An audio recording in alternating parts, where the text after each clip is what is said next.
갈라디아서 1장 6절부터 10절까지의 말씀 함께 보도록 하겠습니다. 오늘 다 찾은 줄 알고 저 한 절 여러분 한 절 교독하도록 하겠습니다. 그리스도의 은혜로 너희를 부르신 이를 이같이 속히 떠나 다른 복음을 따르는 것을 내가 이상하게 여기노라. 다른 복음은 없나니 다만 어떤 사람들이 너희를 교란하여 그리스도의 복음을 변하게 하려 함이라. 그러나 우리나 혹은 하늘로부터 온 천사라도 우리가 너에게 전한 복음 외에 다른 복음을 전하면 저주를 받을지어다. 우리가 전에 말하였거니와 내가 지금 다시 말하노니 만일 누구든지 너희가 받은 것 외에 다른 복음을 전하면 저주를 받을지어다. 같이 읽겠습니다. 이제 내가 사람들에게 좋게 하랴 하나님께 좋게 하랴 사람들에게 기쁨을 구하랴 내가 지금까지 사람들의 기쁨을 구하였다면 그리스도의 종이 아니니라. 아멘. 요즘 시대를 다름을 인정해야 하는 시대라고 이야기합니다. 그래서 뭔가 어떤 사람이 이야기를 할 때 뭔가 자신의 가치관과 다 틀린 이야기를 하거나 혹은 이게 잘못되었다라고 생각하는 그러한 상황에 있을지라도 우리는 당신이 틀렸습니다라고 잘 이야기하지 않고 당신은 우리와 다르군요라는 이야기를 주로 하게 되었다라는 것입니다. 기독교 안에서도요 절대적 진리가 있지만 그 절대적 진리에서 벗어난 사람들을 바라보면서 우리는 어느 순간 틀렸다라고 이야기하는 것보다 당신은 다르군요라는 이야기를 빈번하게 할 때가 있다라는 것입니다. 틀을 깨고자 우리는 그 사람들의 다름 앞에서 혹은 틀림 앞에서도 그 사람들을 향하여서 당신은 우리와 다르군요라는 이야기를 하며 그 사람들을 어떻게 보면 함께 품어야만 하는 그런 상황 가운데 놓여진다라는 것입니다. 그럼 다양성을 보장하기 위해서요. 그 다양성을 막 인정해 주다 보니까 이제는 오히려 우리가 그 다양성 앞에서 더 작아져 버리는 시대가 되었습니다. 교회의 절대적 진리가 더 이상 절대적 진리로 이루어지지 않고 상대적인 다양한 진리들이 우리 교회 안에 들어오고 많은 영적인 사람들의 안에 들어와서 신앙의 틀을 깨어버리는 그런 모습을 보여주고 있다는 것이죠. 가장 두드러진 모습이 바로 차별금지법입니다. 그 모습을 이야기하면서 우리는 다른 것이지 틀린 것은 아닙니다 라는 이야기를 항상 하게 된다는 것입니다. 여러분, 이렇게 우리가 다른 것과 틀린 것을 구별하지 못하면요 우리는 틀린 것 앞에서도 그저 다르다라고 이야기할 수밖에 없습니다. 다른 것 앞에서도 우리는 틀렸다라고도 또한 오류로 이야기할 수 있다는 것이죠. 오늘 본문에 보면 갈라디아 교회, 제가 좀 말이 빠른데요 오늘 저희 담임 목사님 설교가 43분이었어요. 우리 담임 목사님보다 최대한 짧게 하자라는 취지를 가지고 함께 빠르게 보도록 하겠습니다. 자, 오늘 말씀에 보면요 갈라디아 교회를 향하여서 제가 저번 주에도 이야기했죠. 갈라디아 교회는 특정한 한 교회가 아닙니다. 1차 전도 여행을 한 그 시기 가운데 갈라디아라는 지역 안에서 안디옥 교회라든지 루스드라라든지 다양한 그 지역에 있었던 교회들이 갈라디아 지역이다라는 총칭을 얻게 되는데요. 그 교회에게 편지하는 사도 바울의 그 인사를 마친 이후에 가장 먼저 등장하는 것이 무엇이냐면 원어로 살펴보면요 내가 이상하게 여긴다라는 것입니다. 사도 바울은 갈라디아 교회를 향하여서 너희에게 은혜와 평강이 있어야 한다, 너희가 찬양해야 한다라고 이야기한 이후에 바로 즉각적으로 이야기하는 것이 무엇이냐면 너네 되게 이상하다 라는 것을 이야기한다라는 것입니다. 여러분, 사도 바울이 얼마나 이 갈라디아 교회를 향한 편지 안에서 자신의 감정이 드러났는지를 보여주는 것입니다. 우리가 저번 주에 성장반 하면서 유기적 영감설에 대하여서 이야기했습니다. 사도 바울은요 자신의 이 분노를 표출합니다. 성경 말씀에도 불구하고 하나님의 말씀에도 불구하고 내가 너희의 그런 행동이 참 이상하다라는 것을 표현한다라는 것입니다. 여러분, 여기서 이상하다라고 여기는 것은요 깜짝 놀란 거예요. 아니, 내가 그렇게 복음을 열심히 전했는데 그 사람들이 복음에서 떠나버렸다고? 라고 하는 이 당혹감과 슬픔이 마주치는 그 상황 가운데 이 사도 바울이 얼마나 당황스러우면 제일 첫 번째 갈라디아 교회를 향해서 이야기하는 것이 바로 이상하다라는 것을 이야기한다라는 것입니다. 왜 놀라움을 금치 못하고 있습니까?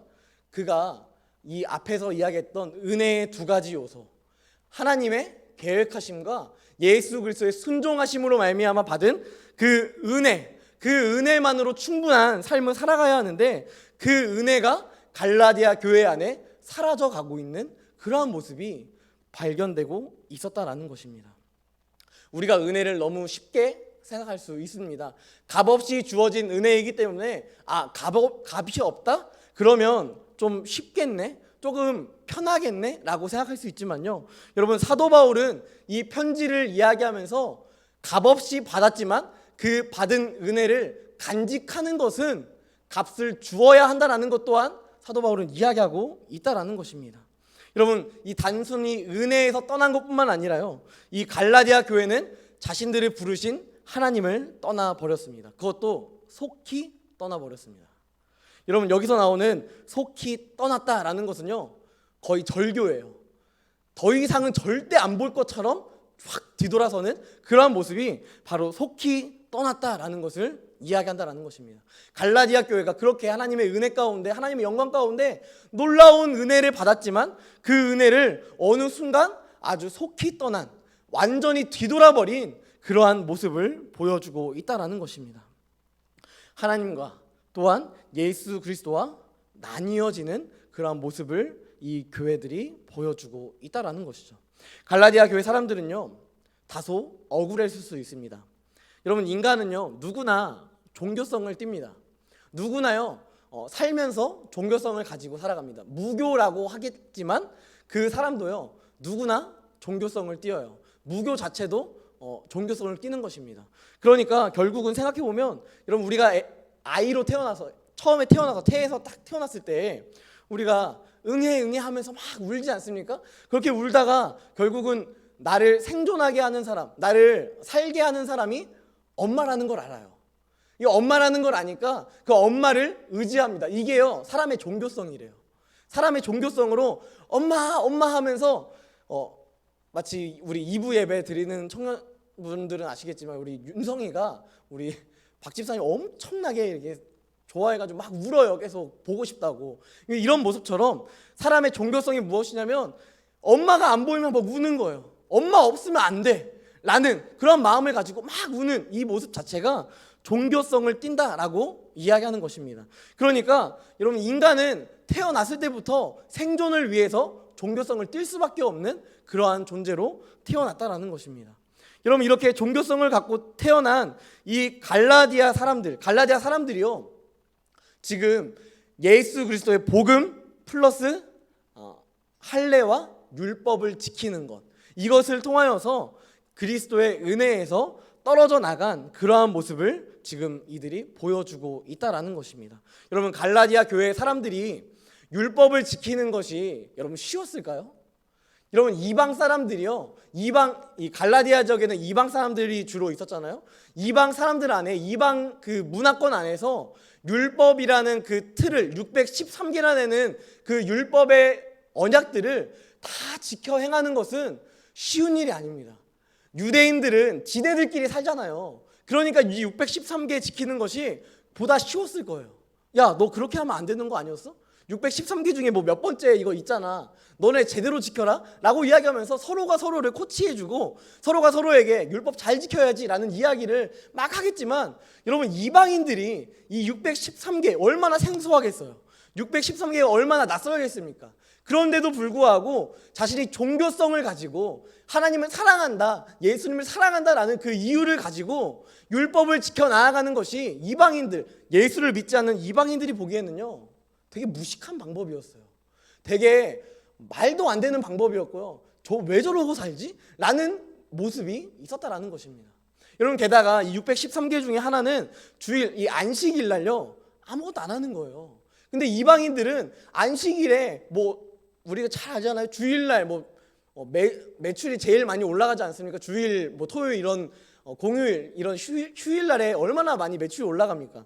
여러분, 그런데 그러한 것들을 지키기 위하여서 자신의 원래의 습관들을 다 버리고 율법을 지키면서 613개를 열심히 지키는 것이 이들에게 있어서 얼마나 쉽지 않은 그러한 방법임에도 불구하고 그저 자신이 하나님을 사랑한다라는 그 명목 안에서 거짓 교사들이 이야기하는 율법을 지켜야지, 할례를 받아야지라는 잘못된 교훈 앞에서 그것에 맹신하고 순종하고 있는 모습이요. 여러분, 이방인들 안에서 이 율법을 지키는 것 얼마나 대견하고 멋있는 모습인지 또한 모르겠습니다. 하지만 여러분, 이 사도 바울은 이 갈라디아 교회를 향하여서 아주 확고하게 이야기합니다. 다른 복음은 없다.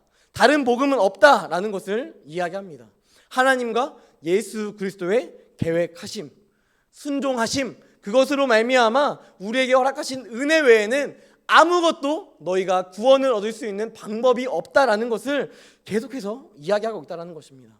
여러분, 갈라디아 교회가 복음뿐만 아니라 무언가를 첨구해야 했던 이유를 사도 바울은 설명합니다. 어떤 사람들이 너희를 교란했다. 네, 교란했다라는 것은요, 충동질했다라는 뜻이에요. 불안감을 조성하는 거죠. 너네 이거 안 하면 안 돼. 너네 이거 안 하면 큰일 나. 라고 이야기 계속하니까 진짜 그런가 보다 라고 하면서 마음에 막 서로 교회 안에서도 서로가 서로에게 야, 율법 지켜야 되는 거 아닐까? 라는 불안감을 막 주다가 결국은 함께 율법을 지켜버리는 그러한 모습으로 살아갔다라는 것입니다. 너희 은혜 하나만으로 괜찮겠어? 야, 유대인들도 하나님의 백성인데 율법 지키면서 살아. 그런데 너희들은 그리스도인이라면서 정확한 규범도 없잖아. 삶에 어떠한 규칙도 없잖아. 그러면 너네 당연히 율법 지켜야지. 너네 당연히 613개 다 지켜야지. 라는 이야기를 많은 대적들이 하니까 이 갈라디아 교회가 충동되고 또 교란되는 그러한 상황 가운데 있었다라는 것입니다. 여러분, 이 이야기를 통해서 말씀을 들으니까 아유, 그래도 갈라디아 교회 참 답답하다. 어떻게 복음을 떠나서 그렇게 살 수 있냐? 라고 생각할 수 있지만요. 여러분, 이 대적들이요, 얼마나 이 교란의 대가였는지를 여러분 아셔야 돼요. 이 교란의 대가, 이 사람들의 내용이 어디 나오냐면요, 사도행전 말씀에 나와요. 사도행전 말씀에 보면요, 갈라디아 지역을 전도 여행하던 사도 바울이 겪은 일이 나옵니다. 우리 사도행전 14장 19절 말씀, 우리 안 띄워져요. 네, 성경에 찾으셔야 됩니다. 사도행전 14장 19절 말씀인데요. 지금 이 사도행전 13장 14장에서 갈라디아 지역에 있는 교회를 전도하고 있는 사도 바울의 모습이 나오는데, 그 본문에서 사도행전 14장 19절 말씀에 이렇게 나와 있습니다. 우리 다 찾으신 것 같아요. 네, 다 찾았죠? 네, 앞에 안 뜰 거예요. 네, 성경으로 찾아서 함께 읽어보겠습니다. 시작. 유대인들이 안디옥과 이고니온에서 와서 무리를 충동하니 그들이 돌로 바울을 쳐서 죽은 줄로 알고 시외로 끌어내치니라. 여러분, 사도 바울도 당했습니다. 사도 바울도 당할 만큼 충동의 대가들이에요, 이 사람들은. 그러니까 이 갈라디아 교회 안에서도요, 이 충동의 이야기를 막 들으니까 사도 바울이 경험했던 그 돌로 치는 이런 말도 안 되는 사람들을 잘 이렇게 사람의 심리를 잘 이용하는 이 대적들의 모습처럼 갈라디아 교회가 그러한 모습 앞에서 충동되어지고 교란되어져서 결국은 율법을 지킬 수밖에 없는 그러한 복음에서 후퇴해버리는 삶을 살아갈 수밖에 없다라는 것입니다. 여러분, 이 사람들이요, 갈라디아 교회를 충동하고 예수만으로 안 될 것처럼 만들어버리니까 갈라디아 교회가 단순에 무너져 내려버렸다라는 것이죠. 갈라디아 교회 안에 들어온 이 불안감은요, 예수가 아닌 공로를 따르게 만들어 버렸습니다. 613개의 율법 누가 잘 지키나, 이것을 서로 판단했고 이것을 서로가 점검하며 살아냈다라는 것입니다. 여러분, 어느 순간 우리의 삶에서요, 이러한 공로가 우리 안에 찾아올 수 있습니다. 교회에서 어떠한 일을 하니까, 나는 교회에서 어떠한 사역을 하니까, 나는 교회에서 혹은 세상에서도 조금은 구별된 삶을 살아가니까 나는 조금 다른 사람이지라고 생각이 들 때가 있습니다. 혹은 우리가 그런 생각을 할 때가 있어요. 내가 좀 완벽해지면, 내가 이 세상에서 조금 높은 자리에 앉으면 그때 좀 복음으로 살아가고, 지금은 복음 플러스 무언가로 좀 살아가겠다라는 그 생각이 우리 안에 들 수 있다라는 것입니다. 여러분, 우리가 오늘 1부, 2부 예배 때 다윗에 대하여서 함께 살펴보았습니다. 여러분, 이 다윗, 여러분 잘 아시죠? 이 다윗만큼 우리가 비그리스도인들도 잘 아는 성경 인물이 아마 없을 것입니다. 여러분, 그러면 이 다윗의 인생 가운데 여러분, 다윗이 결국은 왕이 됐잖아요. 왕이 되기 이전에 그의 삶이 어땠는지 아십니까? 굉장히 힘들고 어려운 삶을 살아갔습니다. 자신의 대적이었던 사울에 쫓겨다니면서 죽음의 앞에 항상 놓여있던 상황이었습니다. 그때 이 다윗이 항상 이야기하는 것이 무엇이냐면 여호와는 나의 목자시다.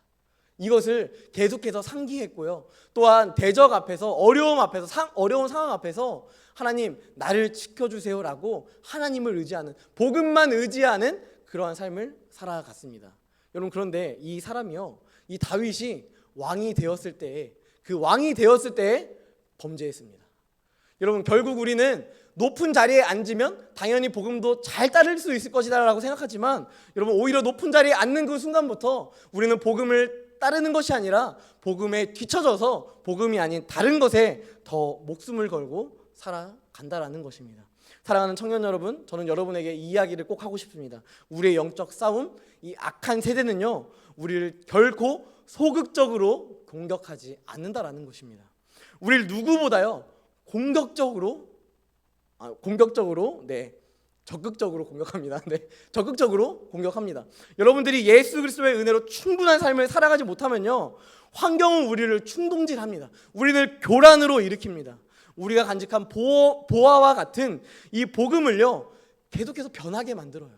변질되게 만듭니다.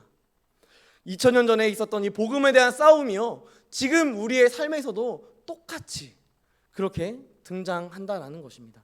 세상을 살아가면 여러분 이런 생각이 들어요. 이 정도는 괜찮지 않나? 이 정도는 뭐 타협해도 괜찮지 않을까? 라는 생각이 있습니다. 그 자리가 어디죠? 죄의 자리입니다.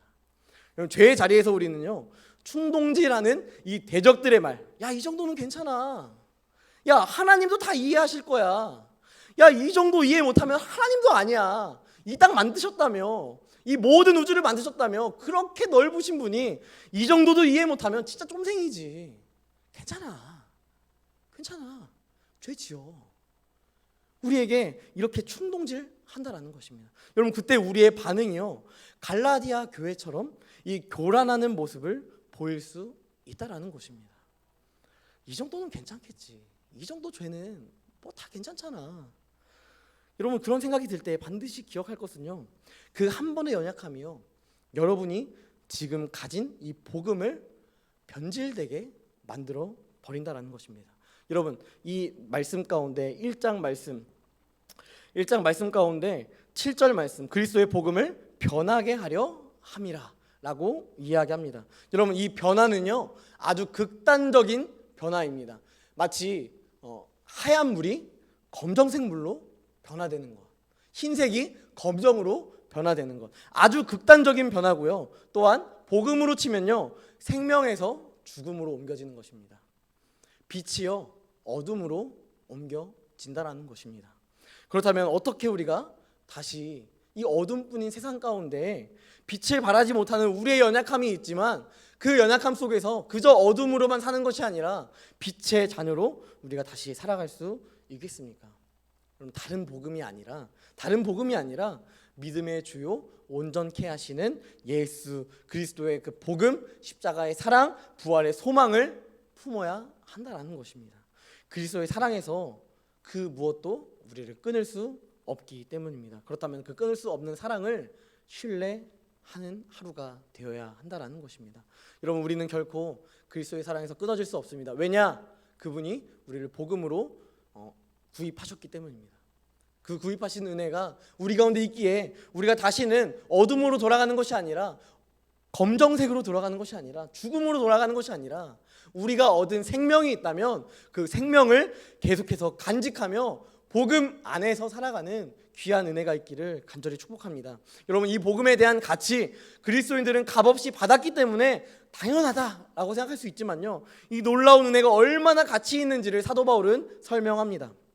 8절 말씀을 보면요, 우리나 혹은 하늘로부터 온 천사라도 다른 복음을 전하면 저주를 받을 것이다.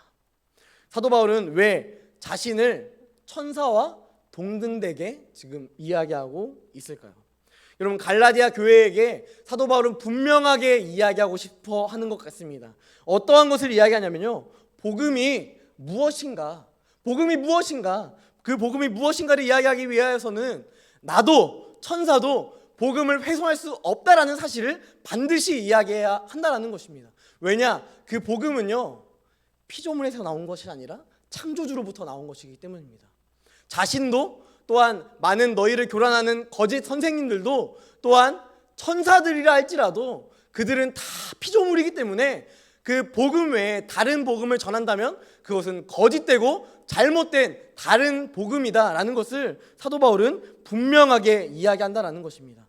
절대적 진리인 이 복음은 결코 훼손될 수 없는 것이고 죄가 없으신 하나님께 우리가 감히 조금이라도 얼룩진 모습으로 나아갈 수 없다라는 것입니다. 사도 바울은 이 이야기를 반복하며 복음에 있어서 결코 훼손은 될 수 없다라는 것을 이야기하고 있다라는 것입니다. 왜 사도 바울이 이런 엄중한 내용, 이 엄중한 내용을 반복하여 이야기하고 있을까요?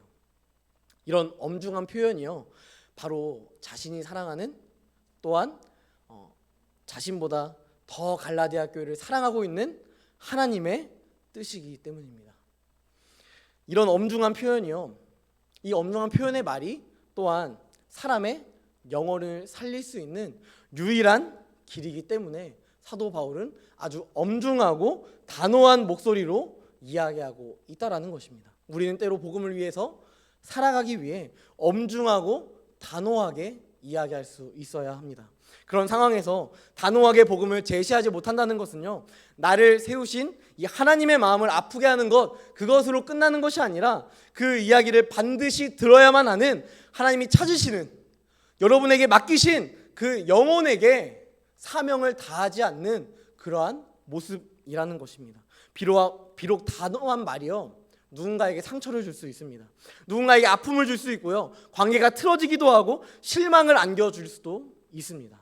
우리는 하지만 그럼에도 불구하고 결코 그리스도의 복음을 부끄러워해서는 안 된다라는 것입니다. 여러분, 왜 그럴까요? 우리는 또한 사도 바울은 그리스도의 종이기 때문입니다. 교회에는 다양한 직분이 있습니다. 하지만 모든 그리스도인들이 다 성도의 삶을 살아갑니다. 성도는 하나님께서 구별하신 그 거룩한 존재입니다. 세상과 타협하지 않는 그러한 존재입니다. 여러분, 이런 존재에게 필요한 삶의 모습은요, 하나님의 주인으로 내가 살아가는 것이 아니라요, 하나님이 나의 삶의 주인 되어서 내가 종의 역할을 감당한다라는 것입니다. 여러분, 종은요, 자기 의지가 없습니다. 종은 주인이 명령한 말을 전부 전하는 의무가 있을 뿐입니다. 종은 결코 자신의 뜻대로 결정하지 않습니다. 주인의 결정을 기다리고 정해진 결정에 따라 자신의 삶을 맞추어 살아간다는 것입니다. 사도 바울은 자신의 이 단호한 복음의 메시지가 나의 명석함이나 자랑하는 도구가 되지 않기를 원한다라는 이야기를 하며 거짓 교사들을 면박주기 위한 그러한 태도가 아니라 오히려 복음 하나로만 충분하다라는 것을 반드시 알아야 하는 그들에게 종으로서 복음을 제시하고 있다라는 것입니다. 나 또한 종으로서 하나님이 허락하신 사명을 따라 나아가는 것인데, 그렇다면 나와 함께 종이 된 주 안에서 사랑하는 갈라디아 교회, 너희 모든 성도들아, 너희도 그리스도의 종으로서의 삶을 살아내라. 종으로서의 삶을 살아낸 뿐만 아니라 그리스도의 말씀에 순종하는 삶을 또한 살아낼 것을 권면하고 있다는 것입니다. 복음의 훼손 앞에 훼손을 방치하고 또 휘둘리는 존재가 아니라 믿음에 굳게 서서 말씀이 나의 삶의 모든 삶의 기준점이 되는 귀한 청년들이 되기를 간절히 소망합니다. 사도 바울뿐만 아니라 나도, 여러분도 모두 하나님의 종입니다. 그렇다면 종인 우리는 날마다 주인이신 하나님의 복음과 은혜를 누리며 전파하는 사명까지도 우리는 반드시 이루어내야 한다는 것입니다. 미국의 종교 사회학자, 좀 있어 보이죠? 미국의 종교 사회학자 로저 핑크와 시드니 스타크라는 이 사람이요, 연구를 했대요. 교회에 대한 연구를 했는데요, 이 연구의 결과가 참 특이했습니다. 이 연구의 결과를 보면요, 기독교 신앙의 역사를 볼 때 시대의 상황이 다양하게 막 바뀔지라도 교리적으로 복음적으로 엄격한 교단과 교회는 항상 어떠한 순간에도 성장을 멈추지 않았다고 합니다. 그럼에도 불구하고 교회가 쇠퇴하는 유일한 이유는 복음이 아닌 다른 것을 강조하기 때문에 이들이 쇠퇴했다라는 것을 이야기합니다. 여러분, 시대가 바뀌었으니까 요즘 같은 포스트 모더니즘 시대에 어떻게 하나의 진리만이 존재할 수 있겠어 라는 이야기들이 전해지는 이 시대 가운데 여러분, 우리는요 더 엄격하게 복음 안에 살아가야 합니다. 더 엄격하게 복음 안으로 들어가야 합니다. 더 엄격하게 복음 아니면 안 됨을 우리가 고백하며 살아가야 한다라는 것입니다. 여러분, 저 또한 이러한 엄격함이 사라질 때요 오류가 생겨요. 여러분, 이 오류가 뭔지 아세요? 작년 우리 청년부 예배 여러분 딱 기억하면요 눈물이 앞을 가립니다. 네, 청년부 예배 딱 작년 청년부 예배 딱 보면요 아무도 없는 자리에서 예배를 했어요. 아무도 없는 그 상황 가운데 어떻게 보면 우리 재주님만 딱 이렇게 오는 그런 예배를 드렸었는데요. 그때 그런 상황에서 회중이 없고 뭐 예배 드리는데 누가 듣는지 안 듣는지 잘 모르겠는, 온라인으로 예배 드리고 있지만 뭐 몇 명이 듣고 있지만 과연 이걸 듣고 있을까라는 그런 의문점이 생기는 그러한 예배를 항상 드렸던 것 같습니다. 회의감이 들었어요. 이 예배 계속 해야 되나? 올해 처음 가장 먼저 고민했던 게 무엇이냐면 3부 예배 남겨야 될까 말아야 될까, 없애야 될까 말아야 할까, 이것을 계속해서 고민했습니다. 그럼에도 1년을 지속했고요. 작년과 비교하지 못할 여러분들이 지금 이 자리에 존재하고 있습니다. 여러분들은 또 이렇게 생각할 수 있어요. 별로 없는데? 라고 생각할 수 있습니다. 하지만 저에게 있어서는요, 여러분 봐봐요. 네, 숫자 세는 게 좀 그렇지만 몇 배로 부흥했다라고 감히 이야기할 수 있는 것입니다. 게다가 또한 훈련도 받잖아요. 우리가 함께 성장반으로 또 훈련도 받지 않습니까? 여러분, 이게 얼마나 큰 은혜고 얼마나 큰 감사이고 또 은혜입니까? 여러분, 이런 모습을 보면서요 제 안에 막 들어오는 생각이 뭔 줄 아세요? 제가 엄격하게 복음으로 살아가지 못하면요, 내가 했구나, 내가 열심히 했구나, 내가 열심히 교회 생활하고 내가 열심히 3부 예배에 열심히 설교했고 열심히 내가 뭔가를 했으니까 이 사람들도 와서 뭐 예배 드리고 있고 열심히 참여하는구나. 여러분, 내가 엄격하지 않으면요, 복음에 있어서 엄격하지 않으면 내가 했구나, 내 안에 공로만 쌓여가는 것입니다. 그런데요, 실질적으로 솔직하게 말하면요, 난 아무것도 안 했어요. 저는 아무것도 안 했습니다. 진짜 정말 부끄러울 정도로 아무것도 안 했어요. 네, 그런데 하나님께서 하셨습니다.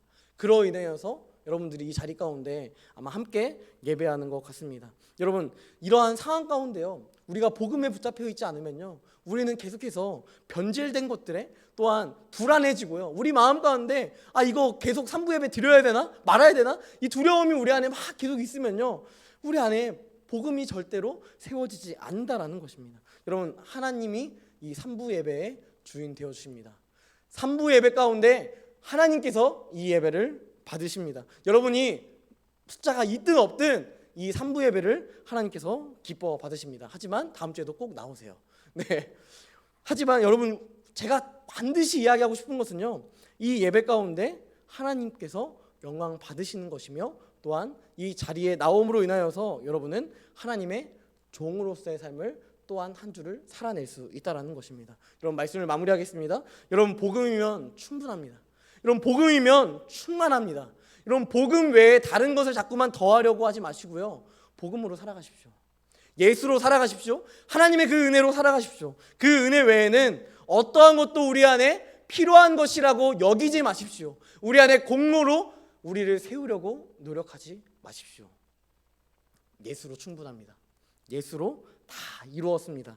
오직 의인은 복음으로 말미암아 살리라 말씀하는 사도 바울의 말씀처럼 다른 것에 시선을 이끄는 것이 아니라 이전의 삶으로 돌아가서 율법을 지키기 위해서 노력하는 것이 아니라 복음으로 말미암아 이 교회와 이 청년부와 이 공동체를 세워나가는 귀한 청년들이 되기를 주님의 이름으로 간절히 소망합니다. 다른 복음 없습니다. 반드시 기억하십시오. 지금 여러분이 다른 복음을 쫓고 있다면 그것은 하나님의 종이 아닌 것입니다.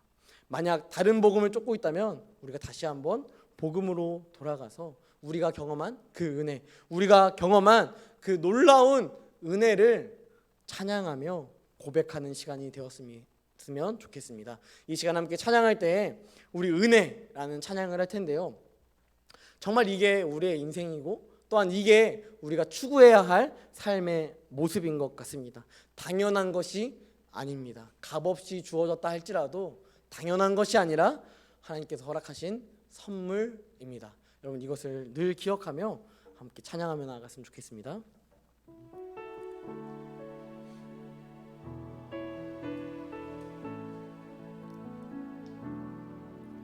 내가 누려왔던 모든 것들이 내가 지나왔던 모든 시간이 내가 걸어왔던 모든 순간이 당연한 것 아니라 은혜였소. 아침 해가 뜨고 저녁에 노을 봄의 꽃향기와 가을의 열매 변하는 계절의 모든 순간이 당연한 것 아니라 은혜였소. 모든 것이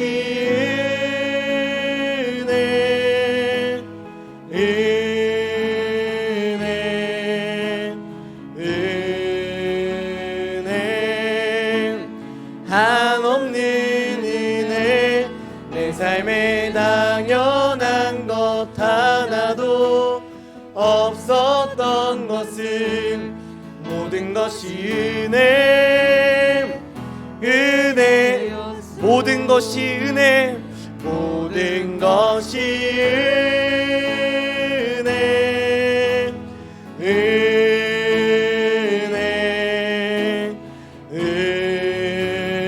은혜 한없는 은혜 내 삶에 당연한 것 하나도 없었던 것은 모든 것이 은혜였소. 이 시간 함께 기도하며 나아갔으면 좋겠습니다. 함께 기도할 때 여러분들이 받은 모든 것들이 다 당연한 것이 아니라 은혜입니다.